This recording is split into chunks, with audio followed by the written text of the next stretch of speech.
Hey everyone, today we have a pretty big baseball thing we got to talk about, and then afterwards I'll touch on another Cubs related piece of news.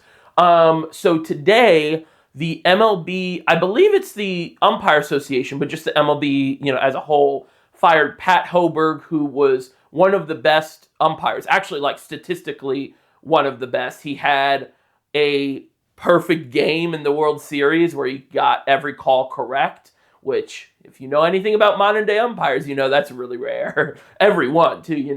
And it was a firing based on gambling. So apparently he had a friend or a brother, I believe. I think it was friend. And his friend had gambled on baseball, and there was some sort of communication between them. He claims, he being Pat, the umpire, claims that he has never gambled on baseball, but that he knows that what he did was wrong or whatever, so they fired him. Yeah, it's pretty bad, and I said this from the minute I started seeing, gambling, ads and Apple TV having those stupid probability numbers and stuff on all their broadcasts, that in 10 or 15 years, this was like 5 years ago or 4 years ago, that there's gonna be a scandal, and that's just what it's gonna be. There's no might. This is just the beginning. This is just the first domino. Degree of influence or whatever. Or what is that word? The 7 degrees of what's the word? Anyway, but just like, this friend of this umpire gambled or whatever, and they had communication, so he's gone. It's going to get worse than that. We're going to have a scandal at some point that's going to be this umpire called certain calls because of this, And baseball's a sport where, there's a lot of talk right now of is the NFL rigged? What's going on with that? Baseball's a sport that is so easy to nudge little things as an umpire that are not like hard to detect, because every game we say, oh, that was a bad call. That just happens every game.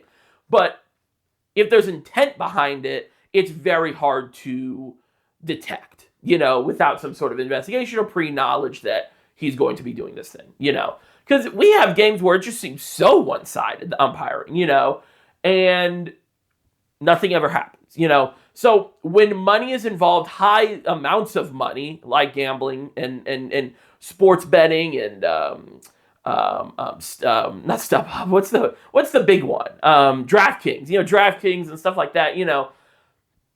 It's bad. It's bad for the sport. All the teams. My Cubs. Tom Ricketts is spending all his money making a sports betting building in Wrigleyville, and it's like, what are we doing, guys? It's a lot of money, and that's why, but it's very dangerous. Very dangerous for the integrity of the sport. And yeah, I don't know. Also, like, half of this is also like, it's sad that it happened to the best umpire, because it's like, I don't know, umpires are just a mess. Umpiring is just a mess. They need to be way more held accountable for what happens. And my opinion is 100% we need a robot, robo zone, a robo ump, an automated strike zone. That's my opinion. That will probably forever be my opinion, is we need a full robo zone, full, I don't care if catcher framing is gone. No one gave a care about catcher framing for the 100 years baseball has existed before that stat, came out or whatever. So anyway, that's just my opinion of the umpire stuff, the gambling stuff. And then, of course, I didn't even mention, the whole Shohei stuff that happened 2 years ago. I'm not going to get into that. I think a lot of people are over that, which is a little, but, anyway, we're not going to get into that. But there's just a lot. It's circling. It's making, it's the UFO saucer that's like circling Earth, And it's just, not that there is one right now, but just a theoretical, I said that like it's a fact. I said that like there is a saucer happening right now, it's circling the Earth right now. But who knows when it's going to land? I think it'll be soon, and the game will change forever. That's basically what I think about that. So, next thing, something positive that I'm actually really excited about, relatively excited about, is Pacoda, which is a projections model that's basically like takes stats and stuff and projects how teams are going to do in the next year. So it's kind of guesswork. It's obviously like based on a formula and stats, but it's not supposed to be like super accurate. It's not, you're not supposed to take this, wholeheartedly and everything like that. Take it with a grain of salt.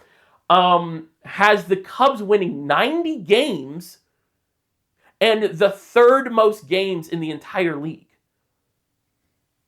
Like, did Jed cook? And that's before, we might get Bregman. We might get Bregman. We might get another starter reliever or something. That's pretty good. It is one project, it is one, formula or whatever. But that's really good. That's really good. And I'm pleasantly surprised about that, because I think sort of an outlook you can take, because over the past couple of days I've been thinking about, like, okay, what's my opinion of the offseason? And there's two, glass half full, glass half empty. Glass half full is we got one of the best players on the entire league now. We got one of the best closers of the past 5 years on the team now, and we made some very noticeable additions to certain areas, catching, starting pitching, bullpen, that to real hardcore viewers will be able to see reap the benefits of that. Basically, the team will be able to reap the benefits of those sort of minor moves that we did earlier in the offseason. Glass half empty, though, is, you add Kyle Tucker. This is just one example, but you add Kyle Tucker, but you get rid of Cody Bellinger. I just hit the mic. Sorry, guys. And it's sort of like, how does that weigh? Obviously, Cody Bellinger is not to the level of Kyle Tucker, but it's not like we're just adding a full thing, I'm taking the half glass full. Yeah, that's how you say that. Approach, in that with adding Kyle Tucker and with some of these other additions, it makes the team building way easier. So we can have Seiya just DH. We don't have to have him in right field, even though I don't think he's questionable in right field, but he's not terrible. And we're just like, we don't have to run that, rodeo every game where it's like, is he playing? Is he DHing? And it makes the roster and team building way easier. And that's just one example. And yeah, I don't know. I think it's also this division is terrible. We're in a terrible, terrible division. We're in division where the only other good team really is the Brewers and maybe the Reds if they want to do something, or if they, get off to a hot start, So yeah, it's the Cubs division to win, in my opinion, and we'll see if they do that. So pretty exciting. I think also Jack Flaherty got signed to the Tigers. I think that was yesterday after I did my video. I know a lot of people were hopeful that he'd be a Cub. I was not. I don't like him at all. I do not like him. I just I don't like him.